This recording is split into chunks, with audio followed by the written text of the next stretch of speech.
Bonjour à tous, j'espère que vous allez bien. Vous avez choisi l'analyse de Virtual aujourd'hui, c'est ce qu'on va faire, AI Agent. Je vais remettre en jeu Fed contre Suisse. À vous de décider dans les commentaires le coin qui reviendra le plus gagnera l'analyse. Et également, n'hésitez pas à me proposer d'autres altcoins que je pourrais analyser. Je vous rappelle le nouveau mentorship qui va bientôt arriver. Je suis encore en train de le tourner. J'ai publié de nouveaux cours d'ailleurs sur les breaker blocks par exemple, sur plein de concepts que vous connaissez pas. Des fois, je parle dans les rues, vous êtes beaucoup à me demander oui, tonton, c'est quoi ça, etc.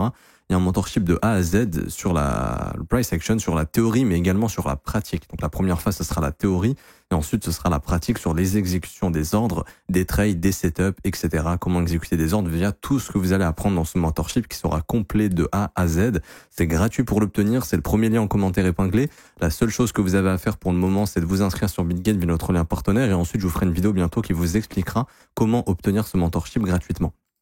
Alors pour revenir sur Virtual ici, pour moi Virtual est un petit peu un des leaders des AI Agents, donc on voit que la bulle sur les agents IA est en train d'éclater ici. Alors est-ce que ce sera la dernière bulle? Je ne pense pas personnellement, mais en tout cas on voit qu'on a eu une première bulle qui a éclaté. Et ce qu'il faut savoir, c'est que je me souviens, moi fin 2020, début 2021, donc avant le gros bull run qu'on avait eu, on avait quelques graphiques qui ressemblaient à ça, c'est-à-dire en gros des premiers pumps comme ceci et ensuite des retracements. Et ce qui s'était passé, c'était de très belles consolidations ici qui avaient mené à de nouvelles phases très haussières. Et je pense que c'est ce qui va arriver sur les agents IA. Je les vois pas du tout mourir sur ce cycle personnellement. Je pense que ça a encore beaucoup de potentiel. Juste que la première phase verticale, ici on pourrait tracer une sorte de parabole, et c'est même le cas. On voit que cette parabole justement a cédé ici. Hop, si on s'amuse à tracer une sorte de parabole comme ça, vous voyez que le prix avait formé une parabole haussière, cette parabole haussière a été rompue et c'est ce qui a complètement annihilé le momentum haussier. Et donc maintenant, il va falloir faire les choses suivantes, c'est-à-dire tracer vos zones de rechargement, et c'est toujours la même chose, on voit que le prix il avait formé une énorme base d'accumulation ici, avant de faire son rallye haussier. Et généralement, les gens se positionnent quand c'est complètement vertical, et c'est ce qu'il faut surtout pas faire. Ce qu'il faut faire, c'est être patient, tracer votre FIB et localiser au minimum votre zone de rechargement entre 61,8 et 78,6. Et comme par magie, on voit qu'on revient dedans. C'est ici qu'on a des opportunités qui vont être intéressantes. Et je vous dirais même très généralement, sur les altcoins, il est pas impossible que le marché retrace entre 78,6 et 88,6. Ça, c'est vraiment les zones de rechargement, de gros retracements, et c'est souvent ici que le prix vient former un bottom. Et j'ai l'impression que ce sera le cas sur Virtual. Alors, ce qu'on peut voir ici, c'est qu'on a un flux qui est baissier. On peut, par exemple, tracer des concepts tout simples, mais des trendlines baissières ici. On voit que le prix, vous voyez, répond à cette trendline baissière pour le moment.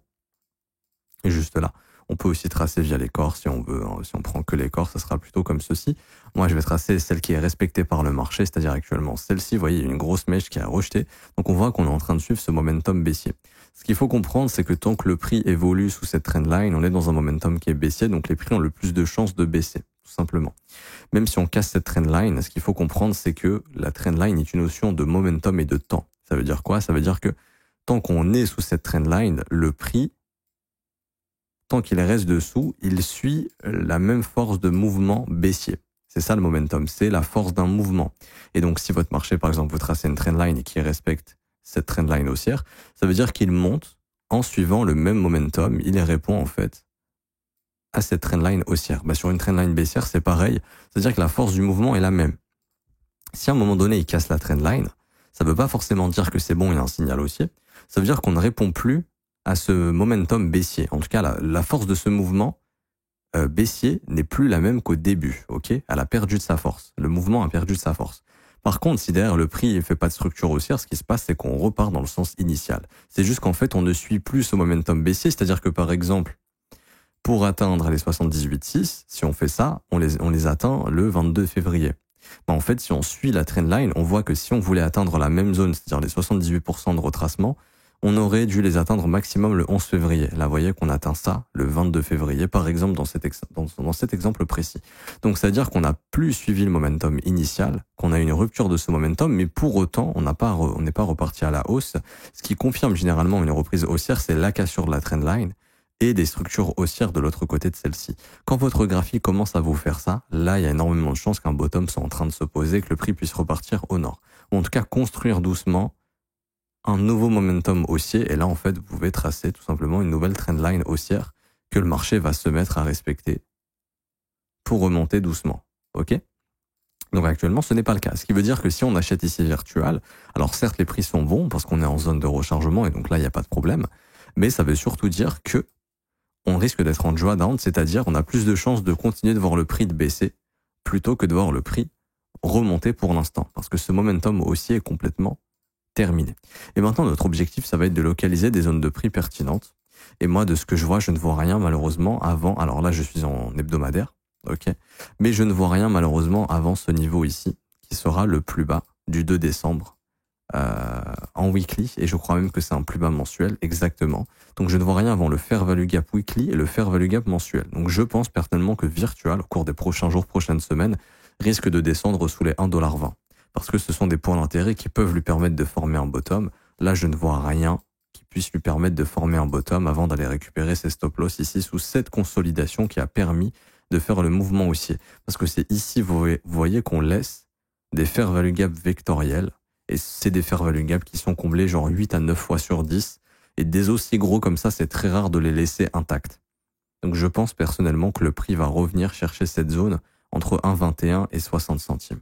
Et je sais que ça peut faire mal, mais il faut pas oublier qu'on est sur un actif qui a débuté sa trend à partir des 2 centimes, qui est monté jusqu'à 5,25$ et qui pourrait très bien former un bottom dans cette zone, par exemple, entre 1,20 et 60 centimes, avant de repartir au nord et de faire de nouveaux ATH. Ce sont vraiment des retracements basiques, genre sur les altcoins, vraiment on retrace souvent de 80-90% sans trop de problèmes, avant de recommencer des trends haussières les prochains mois.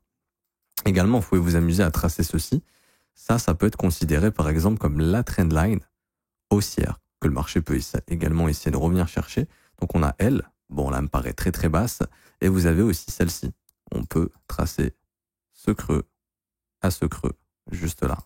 Et donc ça, on va dire que c'est la trendline initiale, par exemple, de ce mouvement haussier. Et là, on voit que cette trendline, vous voyez, ça fait une confluence supplémentaire où cette trendline vient chercher les stop loss et le fair value gap weekly que je viens de vous montrer, et mensuel, hein, donc sous les 1,21$, juste ici. Et là, si on suit ce momentum baissier, ce serait pour le 10 février. C'est-à-dire que le 10 février, on pourrait se retrouver autour des 1,10$. Alors je sais que ça fait flipper, hein, ça ferait une chute encore de 40% en l'espace d'une dizaine de jours, mais ce n'est pas impossible si on respecte encore cette trendline baissière. En tout cas, voilà, moi quand je vois le graphique comme ça, je me dis qu'il y a énormément de chances de venir chercher au moins les 1,04$, 1,20$ au cours des prochaines semaines. C'est ce qu'est en train de m'indiquer le prix. Même si je regarde en weekly ici, je ne vois aucun signal de retournement. Je regarde en daily, je vois aucun signal de retournement. Je vois un marché qui vient juste combler les fair value gap baissiers qu'il laisse derrière lui et qu'il est prêt tout simplement. Il est venu récupérer les stop loss de ce range. Vous voyez ici, c'était un range, hein. Juste là, on a rangé dans la bougie de mardi. On est venu récupérer tous les stops hier de cette bougie de mardi. On a bloqué beaucoup d'acheteurs malheureusement qui ont dû rentrer en mode FOMO, je pense en 1 heure là. Sur ce genre de mouvement, ouais, il y a beaucoup de volume. Je pense qu'il y a beaucoup de gens qui sont rentrés malheureusement, qui ont dû jouer le breakout, qui sont coincés.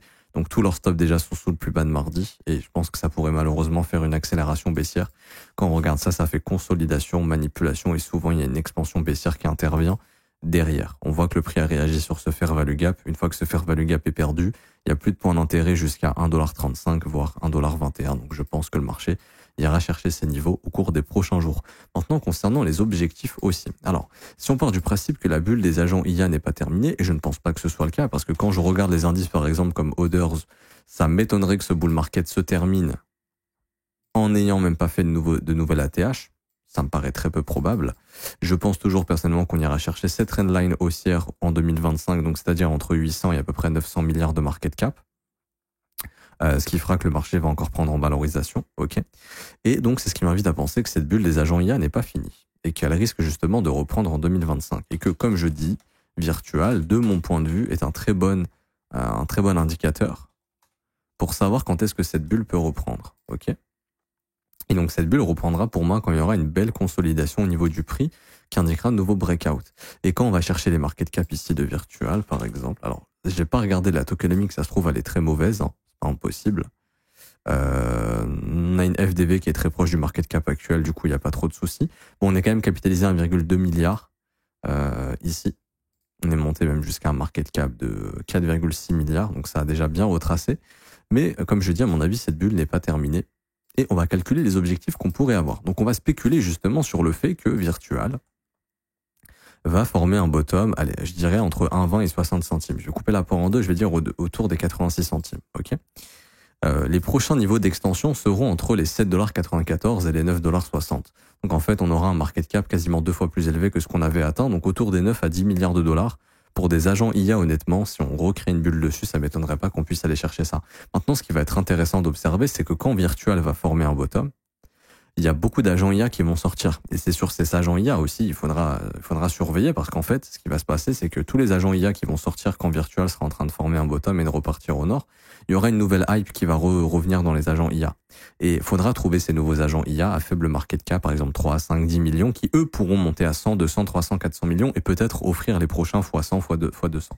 Je sais que ça peut paraître complètement fou, mais c'est ce qui se passait. En gros, pendant toute la bulle des agents IA, si vous alliez voir un petit peu ce qui se passait on-chain, tous les jours, il y avait de nouveaux agents IA qui sortaient à 2, 3 millions de market cap qui étaient plats et qui eux aussi faisaient une petite bulle montée à 200, 300 millions de market cap et ensuite la bulle éclatait. Et des assets comme ça, il y en avait quasiment tous les jours.